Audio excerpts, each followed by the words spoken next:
Monday, Ranjan Gogoi, a former Chief Justice of India and a current member of Rajya Sabha, stirred a controversy when he spoke on the Delhi Services Bill in the August House.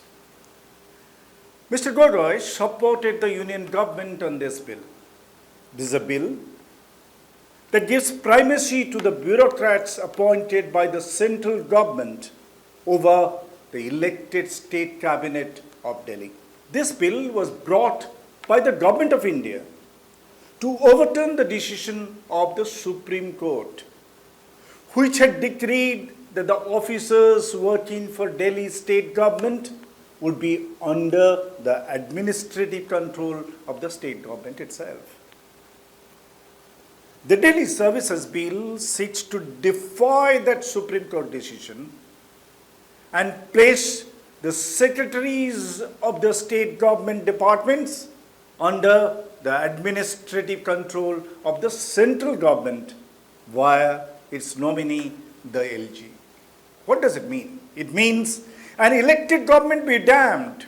The Delhi state will be run by the center through the LG. This is a complete negation of the federal principle.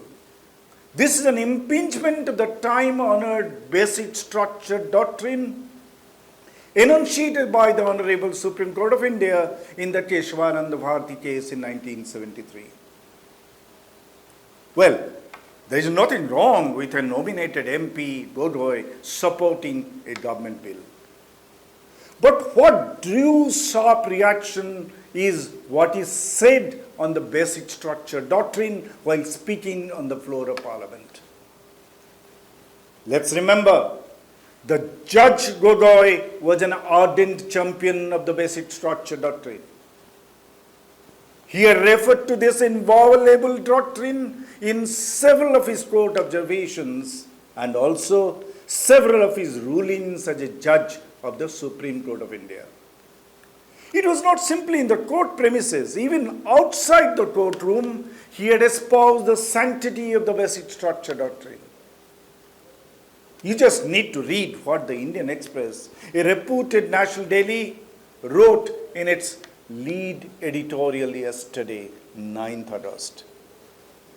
A few days before taking over as the Chief Justice of India, while addressing the Ramnath Goenka lecture organized by the Express on July 12, 2018, the CJI designate Ranjan Gogoi had cited the SC's development of the basic structure doctrine as an example of very sound jurisprudence. He had said that day that the basic structure doctrine was a guiding light for the Indian judiciary. That was Ranjan Gogoi, the judge. Now listen to what Ranjan Gogoi, the nominated Member of Parliament, said on August 7, 2023 on the floor of Rajya Sabha while supporting the Delhi Services Bill. He said, I am quoting him, "My view is that the doctrine of the basic structure of the Constitution has a very debatable jurisprudential basis." What a volte-face. Just see what is said in 2018 and what he says now in 2023. Can a man of any semblance of integrity change his stripes like this? The Indian Express captioned its lead editorial on Wednesday as MP versus Justice. The sub-head read, on Delhi Bill, former CJI Ranjan Gogoi's intervention could have been a voice of constitutional wisdom. Instead, he chose to take a partisan cue. Clearly, the politician Gogoi had changed his spots from what a Judge Gogoi was. Mind you, nearly 3.5 years after he was nominated by the government as a member of Rajya Sabha, Ranjan Gogoi opened his lips for the first time on 7th August, last Monday. Remember, he was a mute spectator for all these 3.5 years while he enjoyed the pots and privileges due to a nominated member of Parliament during the whole period.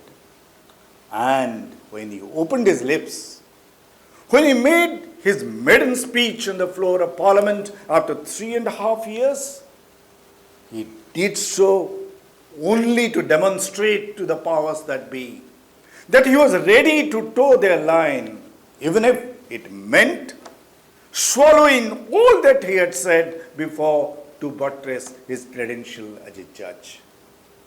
He now wants to flaunt himself openly as a servile MP to the ruling establishment, even if that amounted to demeaning himself, his office as a nominated MP, and in fact, demeaning the highest judiciary of our land.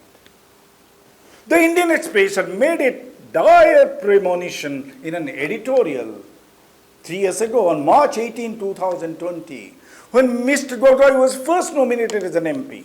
The edit then was titled, Mr. Gogoi the MP. The Express had lacerated Ranjan Gogoi for his remarks made upon the announcement of his nomination. Reacting to his nomination, Mr. Gogoi had said that the legislature and judiciary must work together.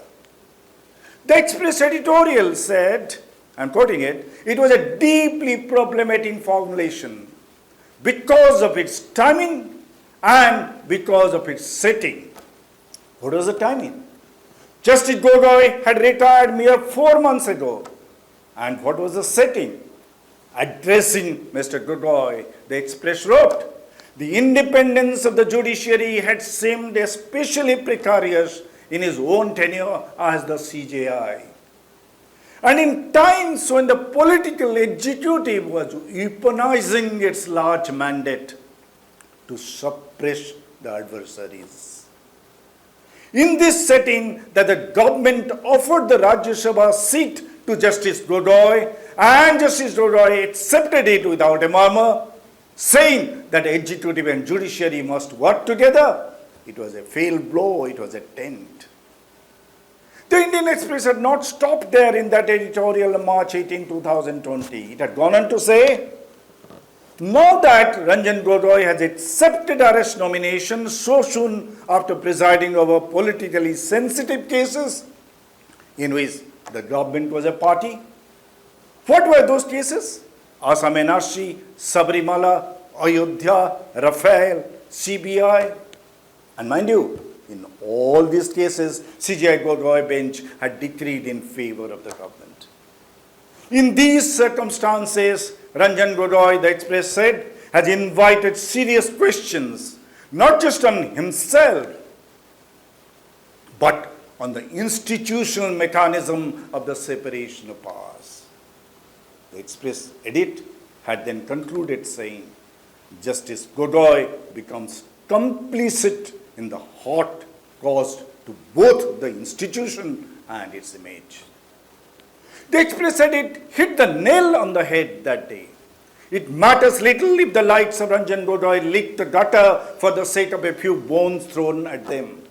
What should be a matter of prime concern for all of us, we Indians who are proud of our democracy and our constitution, is that disgraced Gogois do not just discredit themselves.